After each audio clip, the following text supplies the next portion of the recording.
As president of CBBA, we want to continue this legacy by continuing supporting the LBO. We'll call it the local business owners of South Dade.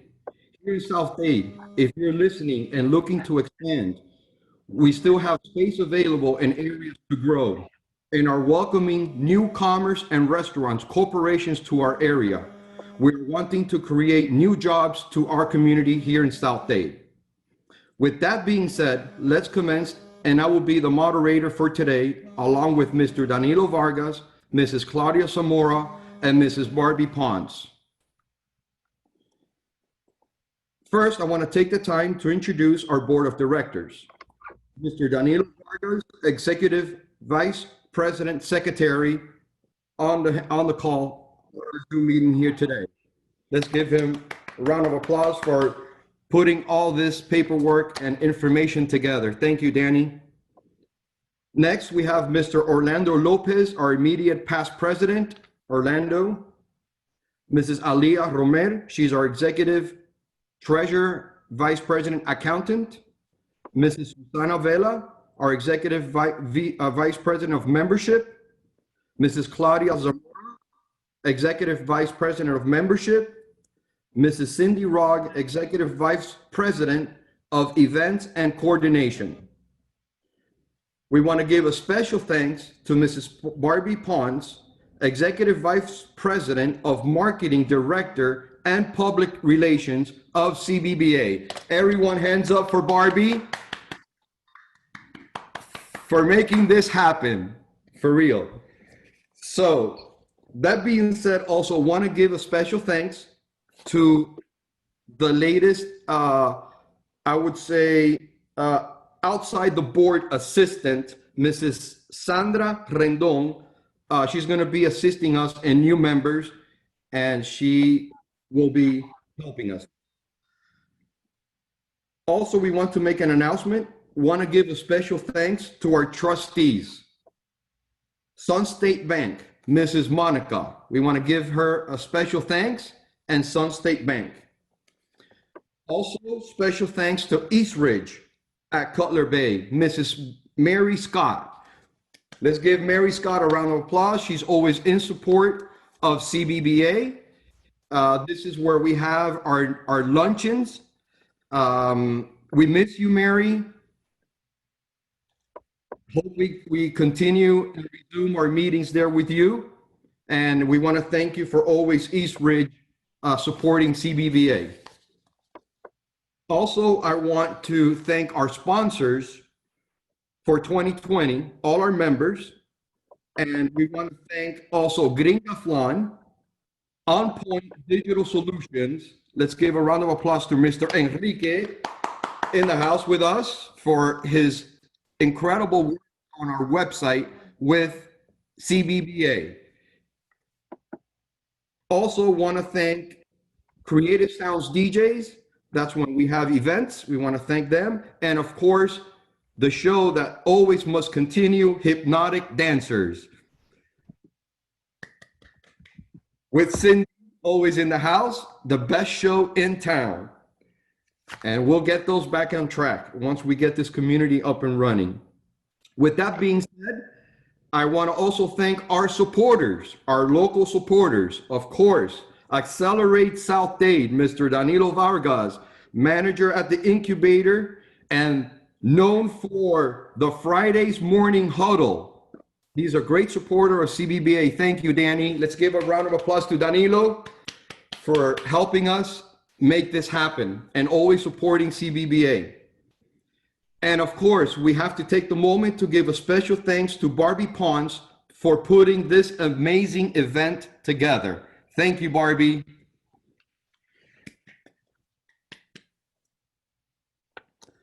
Again, this Zoom meeting is being transmitted live on Facebook. We ask all the candidates to please go by the rules. We've been moderators before. We've done this before. We ask you please to keep order. We have questions already set for you. So we will try and move and make this as smooth as possible. We want to listen to you, what you have to say, the message you have to say. In this call, in this Zoom meeting call, we have local business owners. that make decisions on a daily basis for their businesses. So this is a matter of a life for their business on making a decision what candidates they're going to choose. Also, it's important to our local community to choose the perfect candidate that meets their needs. Everyone's going to have a different need, whether it be for the local community, whether it be a business aspect, but we'll give you, the candidates, an opportunity to share your thoughts and ideas. This is not going to be a debate. It's only going to be give us information of what you will do for our local business owners, what are your plans to do for the community, and how we can then send that vote to you. We're impartial about all this, and we want the best wishes in this Zoom meeting, and thank you for all and everyone participating. I will be your moderator for today, and again, my name is Ernie Gomez, and I'm the president of CBBA. Thank you, and let's give a round of applause to everyone. And we're gonna go off to the races here. And we have a information for the candidates. Each candidate will be given 3 to 5 minutes to pitch their platform, followed by 10 minutes questions, giving each race about 15 minutes. And we have 7 races. We will follow this platform for all the races, trying to keep lively and moving quickly and smoothly. So do we all agree to this? Yes, thank you so much. All right, and here we're off to the races. If we could please unmute the first race, and that would be John Pierre, our state representative, District 114, John Pierre Botto. Ernie, thank you very much for the introduction. I do have to say Barbie's done a fantastic job juggling all of these schedules. Truly well done, Barbie. And thank you obviously to the Cutler Bay Business Association for putting this event together. My name is Jean-Pierre Botto, and I'm running to represent you all in Tallahassee as your representative for District 114. I'm a graduate of the United States Military Academy at West Point, an Army veteran, a graduate of the University of Miami School of Business with an MBA in finance, and having put myself through law school, working full-time at night, I am now a litigator at a law firm here in Miami, specializing in complex business practices. But I'd like to go back to my time at West Point. You see, my entire adult life, I've lived by an honor code, one that recognizes that the toleration of injustice is as wrongful as the injustice itself. And I want to be the candidate that for the people of 114, for the people of Florida, will not tolerate injustice. I cannot tolerate injustice in the form of Republican inaction on sea level rise, which affects not only our residences, but also our businesses. Yet, my opponent overlooks that much of the climate injustice we face was caused by the Republicans, and especially in the last 10 years.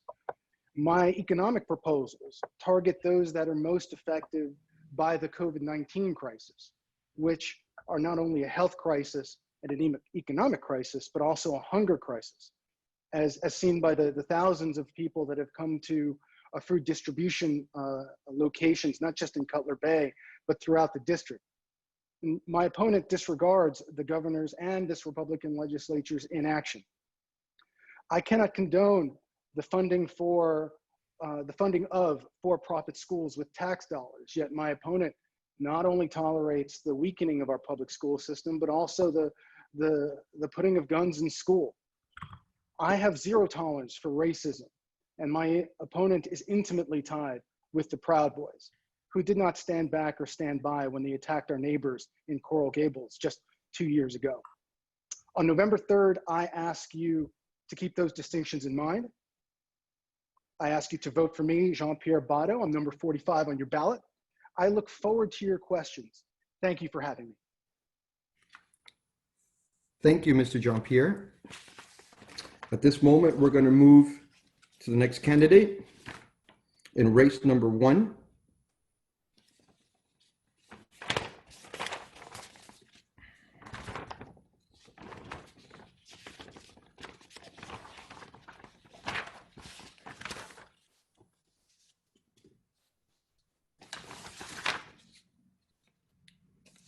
And this would be Demi Busita Cabrera. Yes. Hi, how are you? I have a little intro for you here, if you allow me to. She has served as Director of Development for the ADE, a nonprofit for adults with disabilities, and as Chief of Staff for the State Senator Otnier Flores. She's earned a bachelor's degree from the State of University and is a proud daughter and a granddaughter of a small business owner, as well as a daughter and sister of former and current law enforcement officers. She is married to Mr. Kevin Marino Cabrera. Please, let's welcome Mrs. Debbie Buseta Cabrera. Let's give her a round of applause. Well, first, thank you so much for doing this, and thank you for having me. I can't imagine that it's easy to coordinate this during a time like now. But, you know, I'll go ahead and speak for myself. I've been doing it for many years, and I don't need another individual or man to speak for me. A few things that are incredibly important to me. I've been asked a lot throughout this process, you know, why I'm doing this and why I decided to run. And a lot of that is rooted in growing up in a house of first responders. My dad was a homicide detective. My brother is a police officer. My brother served in Iraq, and it was incredibly important in my house to find a way to give back to your community. It's not the same type of public service by any means, but it's a way to be a voice for individuals like them. It's a way to be a voice for your community, for your neighbors. And it's frustrating often that people get elected and they forget about why they did it in the first place. They forget about who sent them there, and they forget about their neighbors back home. And I'm tired of that, quite frankly. I do come up from a family of small business owners. My grandparents are 92 and 81, and they still own and operate their little store that they work in 5 days a week. They definitely don't believe in the word retirement. I grew up in my mom's restaurant. My dad has an ice cream shop. My other grandmother owned a clothing store for 30 years. So I know firsthand that our small business community is the backbone of our community. Those who own it, those who work in it, and we need to be there for them, especially in a time like now. I've seen some of the frustrations that my family has had to deal with, the unnecessary red tape, the unnecessary licensure, not a streamlined process. And that's not what we need to be doing right now. We need to make sure that our small business community can thrive. There's so many other issues, of course, that are important, like combating sea level rise, protecting our environment, making sure our communities are safe, and fighting for equality. These are all things that are important to me. But of course, you guys are the business community, and you know, whatever questions you have, concerns, I would love to hear them. At the end of the day, my mom always told me that I have 2 ears and 1 mouth for a reason. So I should definitely be listening to each of you twice as much as I speak. But thank you for taking the time to have me here today. Thank you so much. At this moment, we're going to go ahead and move to race number 2 with Mrs. Maria Elvira. Questions from the community actually at this time. I'm sorry? The questions? Okay, we're going for the questions. Okay, for race number 1. Yes. So Okay. we have a few questions from the community for Mr. Bado and Mrs. Busata Cabrera. So I'll get started, and it's for both of you, okay? So I'm gonna say the questions, and you'll each have a minute to respond, okay? So the first question is, what are you going to do to help the small business in your district? Since we can do it in the order that one of you can chime in, or Mr. Bado can start with that one. Sure. So what we've seen is that there was the opportunity for the Republican legislature, Republican governor, to really make an impact with small businesses. That hasn't happened. That's part of the inaction I spoke of in my introduction. My proposal is very simple, which is to sort of feed off of what we've seen with PPE. You know, at the federal level, there has been a lot of simply fighting back and forth. And so that's left the opportunity at the state level and at the county level.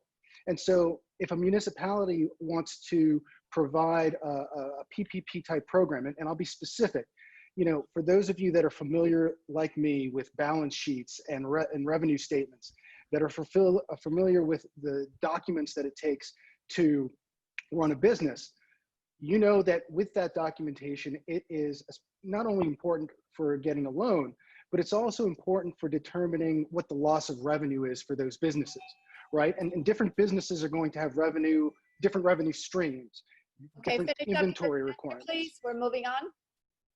And so just to sum up in one sentence or less, I think we need to focus on state initiatives to help our revenue-starved small businesses in part of a PPP program. Thank you. Thank you so much, Mr. Vado. And now Mrs. Busata Cabrera can respond. Yes, thank you. So I think that this is a problem that was long before the pandemic began, of government getting in the way from small businesses really being able to thrive. The property that my grandparents have their store on, they own the property, and the hoops that they have had to go through just for changing a parking spot on their property is astounding. The government really needs to cut back the red tape. We need to streamline licensure practices. It's astounding the amount of licenses that different varying businesses need to get, and there's no streamlined process.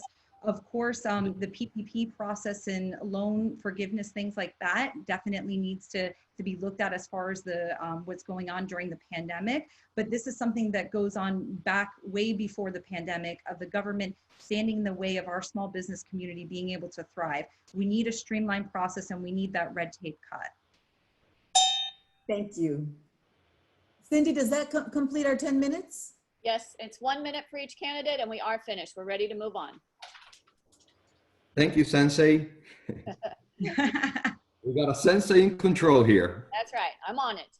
Thank you so much. All right, we're going to go ahead and move to race number 2. Are we ready with the candidates? Mrs. Maria Elvira Salazar, is she with us? Make sure. Unmuted, please. Ms. Salazar is not present. Not So present. it will be, the time will be allotted to Congresswoman Donna Shalala. Okay, race number 2, we'll go ahead and move to our Congresswoman, Mrs. Donna Shalala, and I have a brief intro for you, if you may allow me. Congresswoman Donna E. Shalala serves as Florida's 27th district, and she's an advocate for women's rights, civil rights, increased access to health care, better education in public schools, and a clean environment and sustainable environment. As the longest serving Secretary of Health and Human Services in U.S. history, she returns to Washington as the representative for the Florida 27th District, which includes the city of Miami and surrounding municipalities in Miami-Dade County. The granddaughter of immigrants from Lebanon, Congresswoman Shalala was born in Cleveland, Ohio. She received her AB from Western College for Women and her PhD from Syracuse University. Mrs. Shalala is a distinguished educator.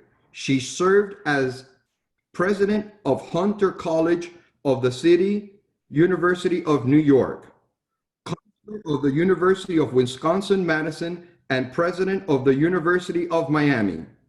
She is a member of the Council on Foreign Relations and has been elected to 7 national academies, including the National Academy of Medicine, the American Academy of the Arts and Sciences, and the National Academy of Education. In 1977, President Jimmy Carter tapped her to serve as Assistant Secretary for Policy Development and Research at the U.S. Department of Housing and Urban Development.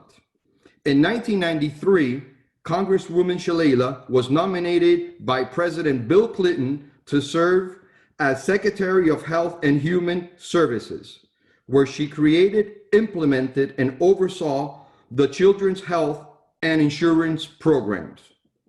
In 2007, President George W. Bush handpicked her to co-chair with Senator Bob Dole the Commission on Care for Returning Wounded Warriors, tasked with evaluating how wounded warriors, service members transition from active duty to civilian life. In 2008, President Bush also selected her as the participant of the President Medal of Freedom, the national's highest civilian award. Please, with a round of applause and a warm welcome, let's welcome Congresswoman Donna E. Shalala. Thank you. Thank you very much. My resume said all that correctly. So thanks very much, Ernie. And thanks to the Cutler Bay Business Association and to this candidate forum. And Barbie, you are awesome. We're lucky to have you in our community. Let me just say a few things and then take your questions. We're in a crisis, a health crisis, an economic crisis, and small businesses are at the front of this crisis. I'm the daughter of a small business person. I'm the granddaughter of a small business person. My family has lived in Miami-Dade County on my mother's side since 1947. So I have deep roots in this community as well. And all of you know about my history at the University of Miami. Mm-hmm. Here's the central question. How do we get the economy back on track? First, we have to get our arms around this health crisis. It's been so chaotic. If you're in local government, you wonder what direction you're getting from the national government, from the state government, from the local government. It just has not been a disciplined approach. And until we starve this virus, it's very difficult to get the economy all the way back. In South Florida, we're totally dependent on tourists for much of our economy, particularly our small business economy. We need the conventions back. We need visitors back. We need investment in our small businesses. And what have we done in Washington? Here's what I've done. I've tried to bring every dollar you've paid to Washington back to our community.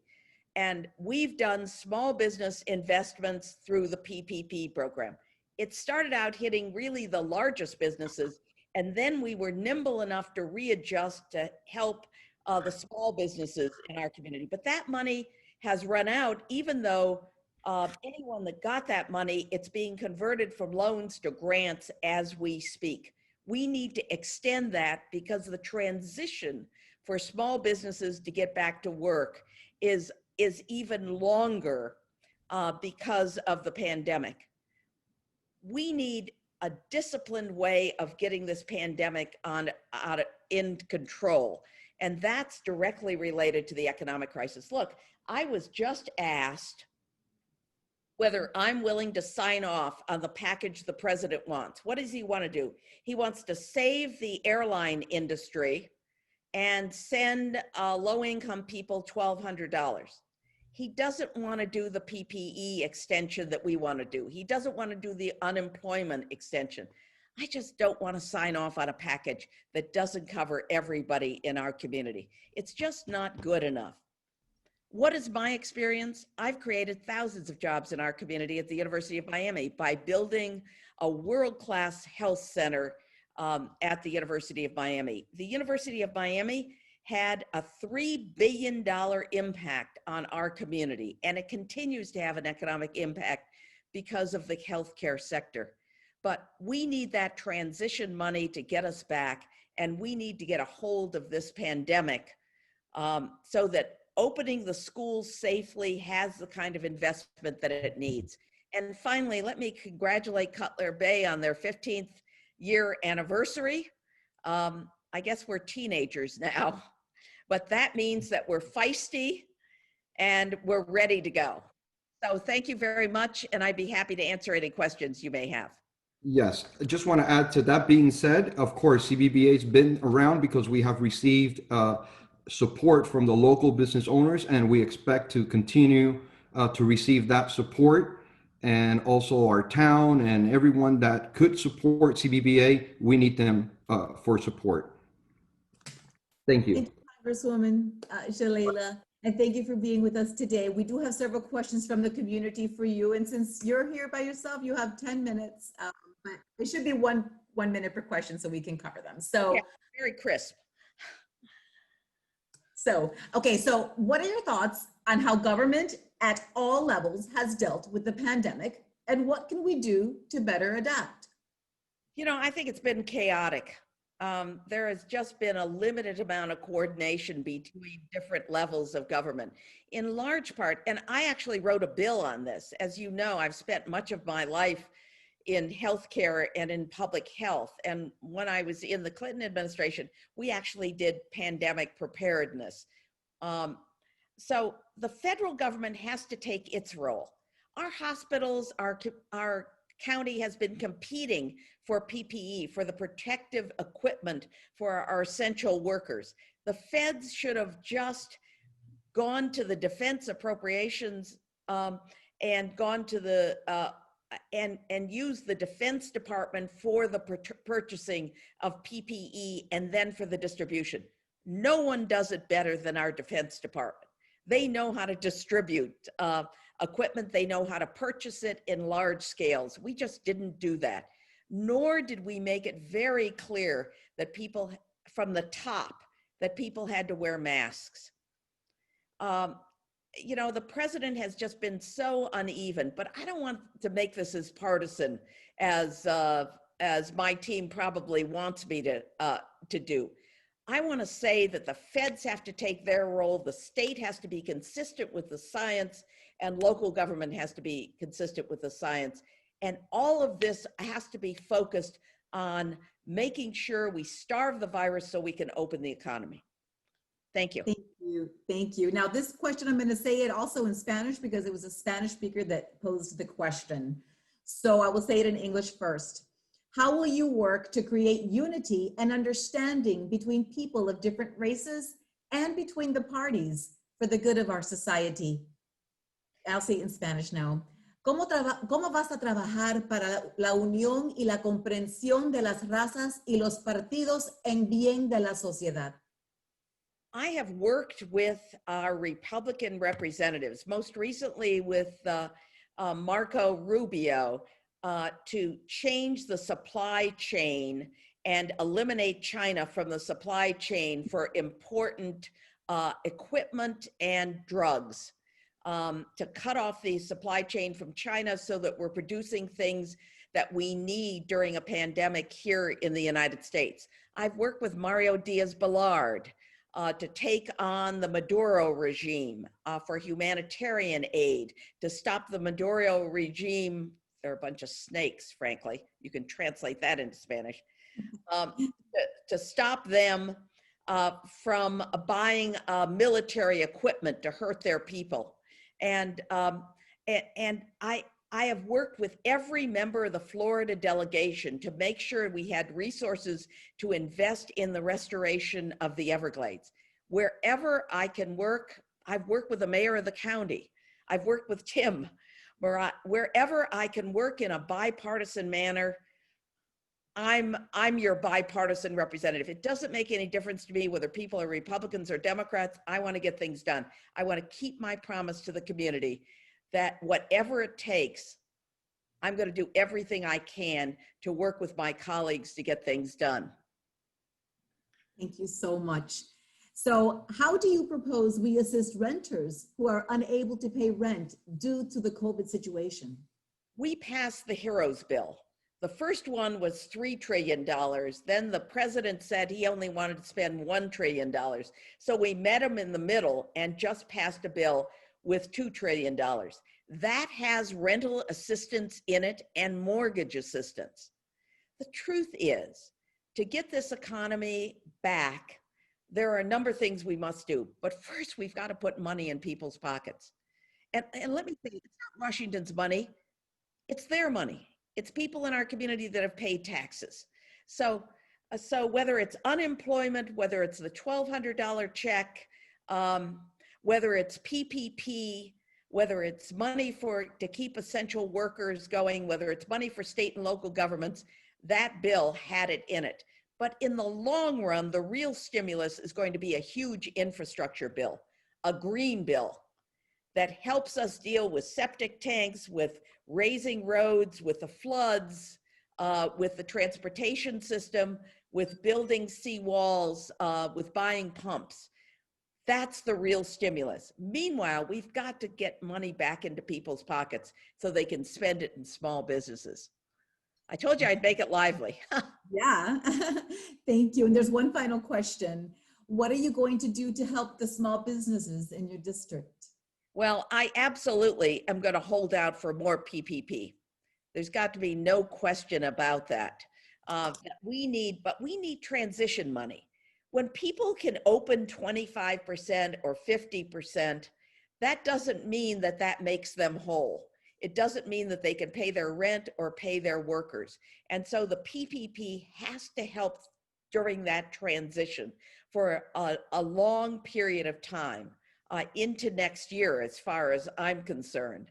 But again, these businesses have been paying taxes for a long time, and we need to bring that money back. And we need to bring their customers back by controlling the virus. Quick enough? Wonderful. Thank you so much, Congresswoman. And now I'm going to take it back to Ernie, who's going to continue with race number 3. Shalila, you just bit the clicker. Good job. Thank you. Sensei was ready. Sensei was ready for you. That's right. Good morning. If I can interrupt one moment, please. Yes. We cut our first race off a little early. They only got one question. If we can have Jean-Pierre and Demi back on, we'll give them the rest of their time before we proceed to race number 3. And our apologies.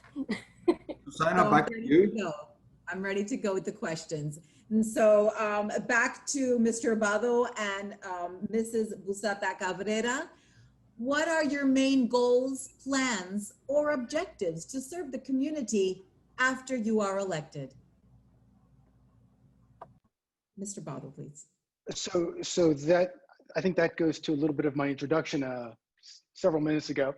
But one thing that we've seen clearly is that we are in the middle of a health crisis, an economic crisis, and I would even submit a hunger crisis. So a lot of my goals are really focused on the needs of the community right now, whether economically, that includes looking back to something that happened even 10 years ago, and it's been affecting us even since.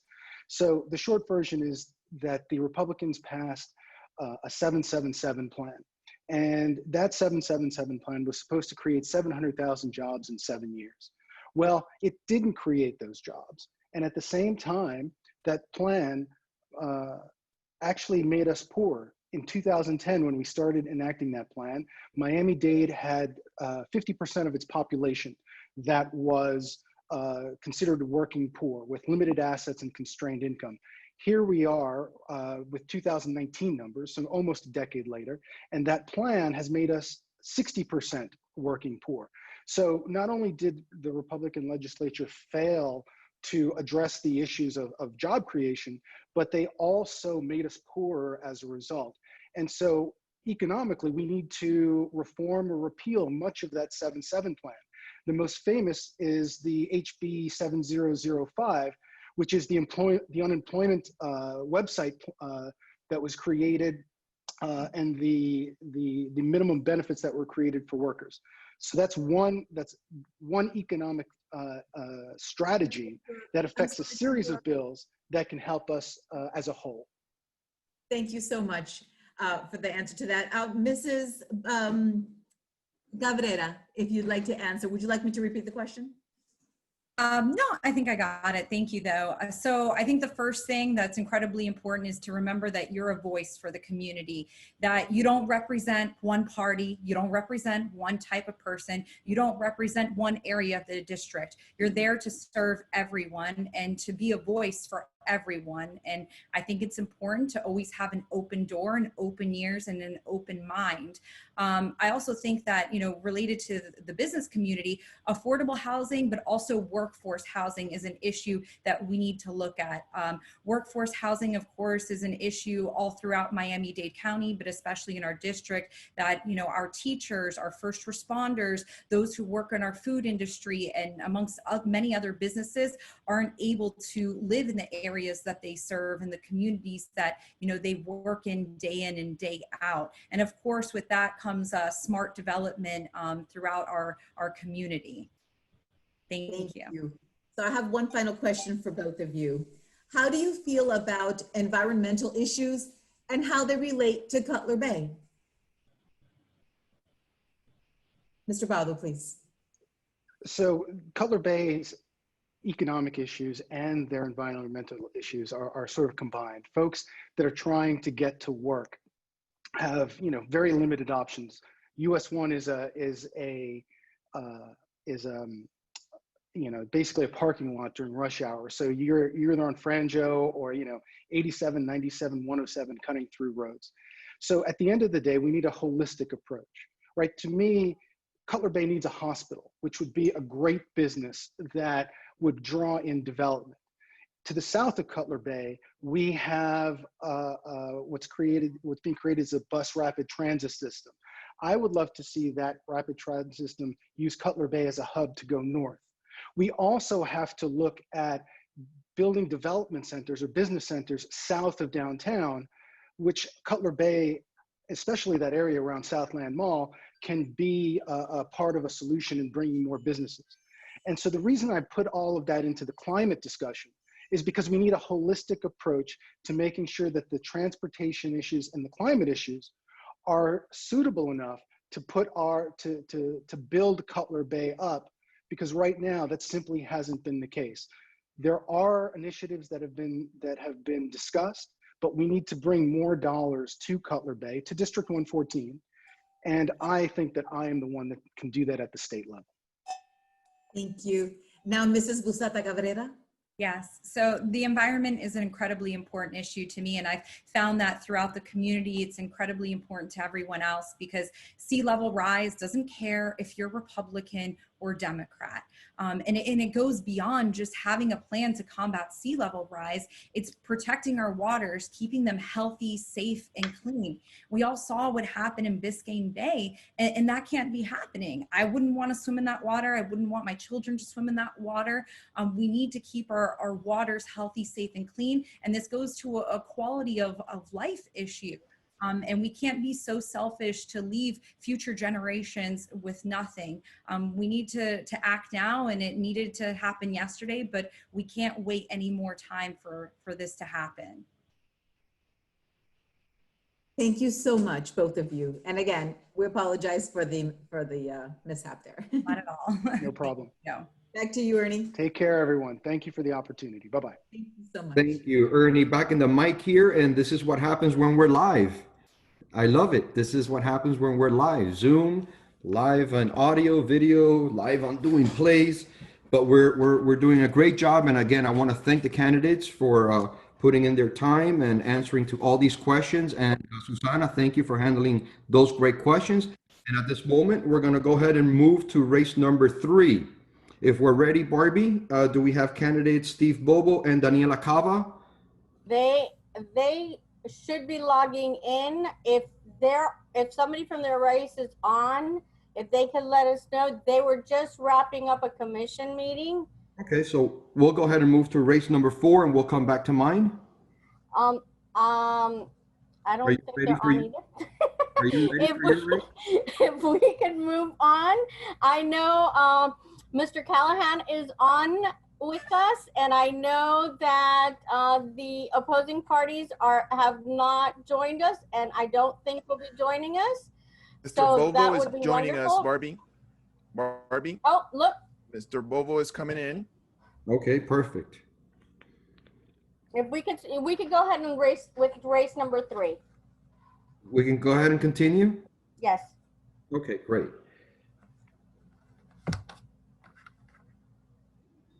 Commissioner Bovo, you're there with us?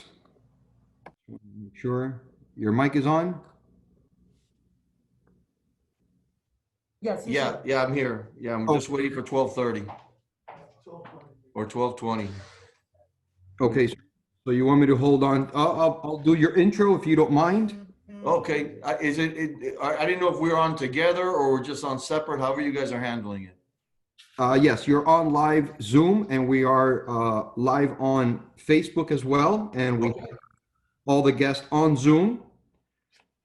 I don't know if you're calling us via phone because I can't see your screen or you're on video. Yeah, I'm on video. I can see you and I'm on video. Perfect. Okay, great. Well, glad to have you. Sure. I'll and do your intro, and then when you're ready, you can go ahead and get started. Absolutely. Thank you, sir. So in this third race for Miami-Dade County Mayor, I'm going to go ahead and introduce Commissioner Esteban Steve Bobo Jr. was elected in 2011 to serve as Miami-Dade County Commissioner representing District 13, which includes Hialeah, Miami Lakes, Palm Springs North, and neighboring areas of unincorporated Miami-Dade. On December 6th, 2016, Commissioner Bobo was elected chairman of the Board of County Commissioners for the 2017 and 2018 term. Mr. Bovo commenced his public service when he was appointed councilman for the city of Hialeah back in 1998. After being re-elected twice, Chairman Bovo colleagues selected him as the president of the Hialeah City Council, and he remained in that capacity throughout his term. In November of 2008, Mr. Bovo was elected as representative for District 110 and was re-elected without opposition in 2010. Commissioner Bovo is an advocate for conservative principles to protect taxpayer dollars, ensure transparency, fairness, and fiscal responsibilities. Though born in Queens, New York, Mr. Bovo has been a proud resident of Miami-Dade County for over 47 years and holds a bachelor's degree in political science from Florida International University. He is married to Viviana and has 5 children. Please, let's give him a warm welcome and a round of a big applause in the house today, Mr. Bovo. Mr. Bovo, whenever you're ready. Thank you, Ernie, and hello to all of you. And every time you kept saying Mr. Bovo, I felt like my dad was about to walk in the room, made me very nervous. But thank you Mr. all Bovo, for the opportunity. I'm not sure how much time that we have. If you could just kind of give me a guide there. 5 minutes. Okay. All right. I'll try to get it all in 5 minutes as quickly as possible. So I think we're facing probably the most important election that we've seen in a long time in our country, not just the nation, but locally. We're going to have a choice. And I think for the first time in a long time, the mayor's race has 2 people that are just philosophically opposed on what they believe county government should be. And I'm a firm believer that all of you that are property owners, you engage county government to provide services that are going to enhance your quality of life. So the money you pay in taxes goes to police and fire, goes to garbage pickup, goes to areas of county services that will only help. In fact, you incorporated in Cutler Bay with the express purpose of improving your services. You didn't do it for social services. You did it with the express purpose of having better police, better fire, better code enforcement. And that, to me, is the reason that that we have local government, we have county government. And that's my aspiration, is to make sure that we refocus the mission that we have, that we refocus it in a way that can, with common sense, address the issues that I think we all find in common. Now, every election is a little different, and this one obviously now takes on the narrative of what goes on with COVID-19 and the recovery. I'm a proponent that we should be collaborating more with our businesses to get them open in a way where they give us a prescription on how do they keep their customers and how do they keep their employees safe. And I'm willing even to go as far as having a rating system if we need to but we need to collaborate. We need to collaborate with the different cities in our community so that we're all on the same page and not send out that mixed, confusing message that, you know, one area has a curfew, one area doesn't. You know, we got to all be on the same page. We need to have the same narrative in Cutler Bay as they do in Aventura, and address it in that way. So we're uniform, you know, get businesses open as quickly as possible. And the other narrative that we've been hearing in this campaign is this conversation of defund the police. And, you know, we've seen what's going on all over the nation. I don't want us to become another Portland. It's a beautiful city, but I don't want us to be Portland. I don't want us to be New York or Chicago or LA, all great places, but their policies, quite honestly, have gone further and further away from the taxpayer. And you know, if we just kind of refocus our agenda to meet the taxpayer needs, I think we land in a better place. And I would challenge all of you, do it tonight. When you get a chance, go look at your tax bill and just ask a simple question. Are you paying too little in taxes? Because if the answer is yes, then maybe, you know, there's nothing I could say to you that that would convince you to consider my candidacy. But if you feel you're paying too much in taxes, then there's a legitimate question, where's that money going? And I just want to make sure that we're investing it in the right place. That's what our campaign has been founded on. It's been like that since day one. We haven't changed the narrative. We're going to address the issues of transportation. We want to address the issue of housing. We think they could be combined in a way to meet both the issues that we have at hand. But I think they need to be done with a common sense, and we need to prioritize. Understanding this, that the tail end of COVID is coming through, and there's going to wreak some havoc on our budgets. It's going to wreak havoc on city budgets. It's going to also wreak havoc on county budget. And more than ever, we're going to need to make sure that the county reflects what the taxpayer can afford. And if we do that, I think we land in a safe space, and we don't have to invest in this conversation of either cut services or raise taxes. You know, I don't want to raise taxes. I'm not in favor of raising taxes. I won't raise taxes. I'll make sure that our county government lives within the means that it could afford. So Ernie, I hope I got it in under the 5 minutes. Well, Sensei didn't pull her bell. Thank you. Susana, you want to go ahead with the questions at this moment for Mr. Bovo? Commissioner Levine Cava is on the Zoom call. Okay, perfect. Yes, she is. Perfect. So we'll go ahead and we'll come back to you, Mr. Bovo. And again, thank you for your time and being here in this meeting with us. Can Ms. Cava is on. Can we introduce her, please? Yes, at this moment, we're going to go ahead and introduce Commissioner Cava. Levine Cava was first elected in 2014 and re-elected in 2018 to serve as Miami-Dade County Commissioner representing District 8. Her district includes Palmetto Bay, Cutler Bay, Homestead, and unincorporated areas of South Dade, including Redlands, Falls, Princeton, Naranja, Leisure City, and the parts of West Kendall. Commissioner Levine Cava came to be elected office after having served as an advocate for South Florida's families for over 30 years. He served as special needs for children and immigrants at Legal Services of Greater of Miami, and then represented children in the child welfare system as associate and legal director for the Guardian Ad Lithium program. In 1996, Commissioner Daniela Cava founded Catalyst Miami to help low and middle income families throughout education and advocacy. Born in New York and raised partly in Latin America, Commissioner Daniela received her bachelor's degree in psychology with honors from Yale University and graduate degree in law and social work from Columbia University. She came to South Florida in 1980 to join her husband, Dr. Robert Cava, a Miami native who returned home to join his father in medical practice. Daniela and Robert raised 2 children in Miami-Dade, supported by strong networks of friends, families, and co-workers. At this moment, let's give her a warm welcome and round of applause to Commissioner Daniela Levine Cava. Thank you. In the house. Thank you very much. That was so very lovely. And it's so wonderful to be with you again. I wish it was having a great meal together, the great fellowship that we've shared. I have been a loyal member of the Cutler Bay Business Association for 6 years and look forward to staying active. So I did a quick gallery view, saw so many of my friends, and really grateful to be with you.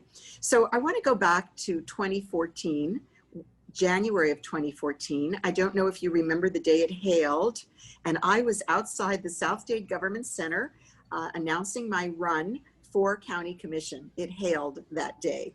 And I said on that day that I was dedicated to the economic development of South Dade, and that I would be sure to work closely with the Economic Development Council, with all of the cities, and that was key for me in moving South Dade forward, because South Dade had been forgotten in my estimation and really is an area with so much potential. So here we are 6 years later. We have, thanks to you, a vibrant CBBA. We have a Economic Development Administration grant that was received to move forward on our South Dade More to Explore plan. We worked together with Commissioner Moss to bring the South together and had a series of summits that helped to frame that agenda.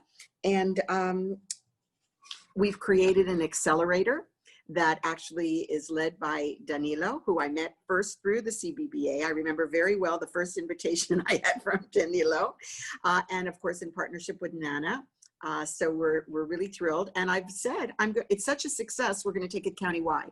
We've had the Small Business Academy and my nonprofit academy, and worked with so many of the nonprofits, which is my background.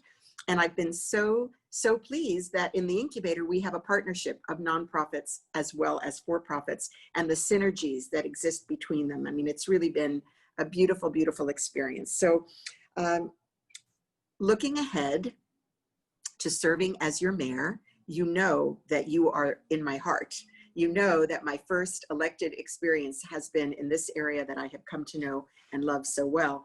And just here to fight as hard as ever to make sure that good things happen for South Dade. So just to say a few of the things that we want to have going forward. Housing is obviously a huge issue. We are in a housing crisis, so we have to double down and solve that problem. And I've been working on issues of housing for longer than I've been in office. And there are so many things that we can do. And I've talked frequently about expediting the process, creating close to the transit lines. Of course, we are now going to have the bus rapid transit, which will be better than what we have, but not as good as the train that we were promised. So we have to keep our eye on that prize for the future. Also, we have to protect and preserve our agriculture, which is something unique that we have in South Dade. It's still our #2 industry. And, you know, I've been fighting very hard to make sure that we've overcome every challenge to the health and productivity of that. And we also need more jobs closer to home, because traffic will be solved when we don't have to travel long distances, and traffic is coming back. So we've worked really hard on economic development strategies in South Dade and to bring good jobs that will allow us not to have to be stuck in traffic. But at the time, let's just say COVID is what's on everybody's mind, and the economic downturn that has resulted. So I am the best prepared to lead us through this crisis. I have been forthright on the subject of leading with health, public health, which has been inadequate. I fought for the testing site at the South Dade Government Center, to partner with CHI for more testing. For contact tracing, which we're woefully behind, I pushed and pushed to make that to go forward, and the isolation, so that people who could not safely isolate at home and would otherwise infect their household members. So these are some of the things I've done. And as mayor, I'll have a chief medical officer guiding every step of the way. As far as the businesses, you have been incredible. You have followed every instruction that has been given to the T, and you've spent huge amounts of money and time to do it. Yet we know that many of you are really on life support. Some have shuttered. So I'm going to take what I've learned through working with the accelerator and my role as the lead to the Beacon Council and the Greater Miami Chamber as well, to double down, take all of the small business supports that we've developed through CARES, as well as the revolving loan fund that will bring in private sector to match, so that we can move forward together. So tourism, good jobs, more more virtual jobs, more outdoor activities. These are all things that I will focus on. And to get this done, I will bring the partnerships that I have with cities. So from the day that I was elected, we started convening not just the 3 cities in my district, Palmetto Bay, Cutler Bay, and Homestead, but we brought in Pinecrest and Florida City because we're all on the same corridor, and our whole economic South Dade strategy includes all of those cities because we're all together here. So that is how I'll be as mayor. I'll continue to collaborate, listen to our local communities, and bring quality services. And how will we do it on a downturned budget? We'll do it through more efficiencies, working with our county staff to cut the red tape and make sure that we can deliver within our means. Thank you. Thank you very much. Well, thank you to both of you. And we actually have some questions from the community at this time. And I'm just going to state the question and then please answer them. You each have about 1 minute to answer, and then we'll do it in the same order. Okay, first Commissioner Bovo and then Commissioner Levine Cava. So my first question from the community is, with regard to programs for affordable housing ownership, what are your plans to address that issue? Well, we want to encourage more, home ownership. Home ownership, I think, is the key to the American dream. I think one of the ways that we do it is that we look at the vacant county land that we have. We need to make sure that we're developing smartly in our county in a way to address the issue of supply and demand. Our cost of living in Miami-Dade County right now is skyrocketing. And part of the reason it's doing that is that, quite honestly, there's not enough supply. And at every turn, we see many in communities that don't want development near their area. So infill projects become very, very difficult to do. Now, I think along the corridors, the South Corridor, all our corridors, there's land available. Some of that land is owned by the county, others by private developers, where we could collaborate, I believe, in cutting red tape, in bringing utilities to some of these properties, in some areas addressing density concerns where we could grant more density. All these are, I believe, things that we could do that could help bring the cost of construction down and therefore opening the door for affordable units. Thank you so much. Commissioner Levine Cava, if you'd like to answer. Yes, thank you so much. And for sure, we do have available property that we should be developing. Land being the highest cost, we have to deploy that quickly. But there's also form building and other things that can help reduce costs. I got to cut the ribbon on an AHS project in Princeton just last week, and they've been able to keep costs low.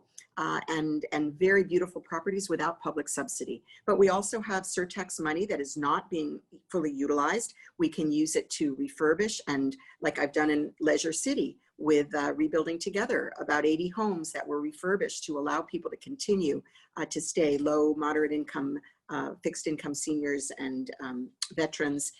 So these are critical pieces. We also have to cut the permitting time.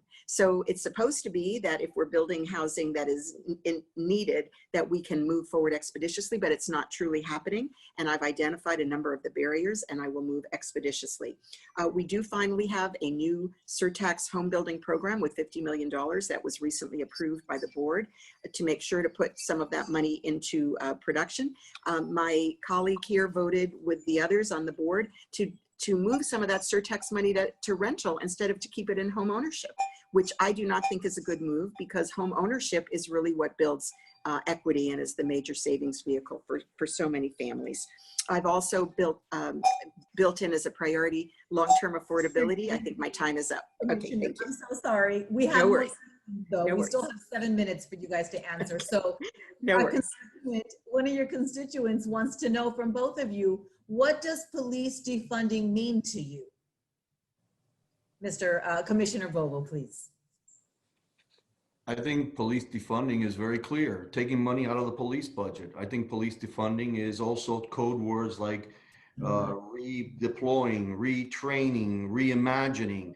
What we're seeing across the spectrum in our community is this hyper left narrative that they look at the police as being some sort of militarized anti-civilian organization, which is flat out wrong, to be perfectly honest with you. In fact, I would ask all of you to just think back after 9/11, how we exalted police officers, not just in New York, but all over the country, but particularly in New York as they were running into, hellfire, and the rest of us were running in a different direction. And how did it go wrong all of a sudden? And I would tell you, it goes wrong because of the slow roast, the slow narrative that you start baking in programs that start literally moving our community in a different direction, which has nothing to do with what you pay taxes for, but funds a lot of programs. And then these programs need more and more funds. And then the police becomes a very easy target to go after that money and take it out and then invest it in these other programs. And I think it's a bad mistake, because safety and security, economic development starts with making sure that you have an adequately funded police department. Thank you so much. Commissioner Levinkala, would you like to answer? Thank you. So public safety, definitely number one. Without safety, we have nothing.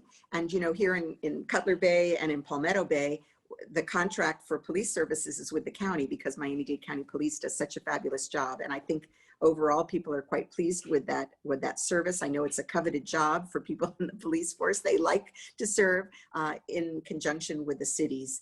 And so I have consistently voted every year for increases in the police budget, including this year. And as well, I've lobbied successfully for increase in police officers for the unincorporated areas in South Dade, 80, plus a study to show the growing need because of our growing community, as well as restoring 24/7 service to the Agriculture Patrol, which had been cut back prior to my coming into office. So I've been very, very proud of the track record I have supporting our police. Commissioner Bovo and I have disagreed on the independent civilian panel. I think this is something that will really help restore trust for communities that are sometimes lacking in positive relations with the police. So it's worked very well in the city of Miami. It works in cities all over the country. I'm looking forward to establishing that body.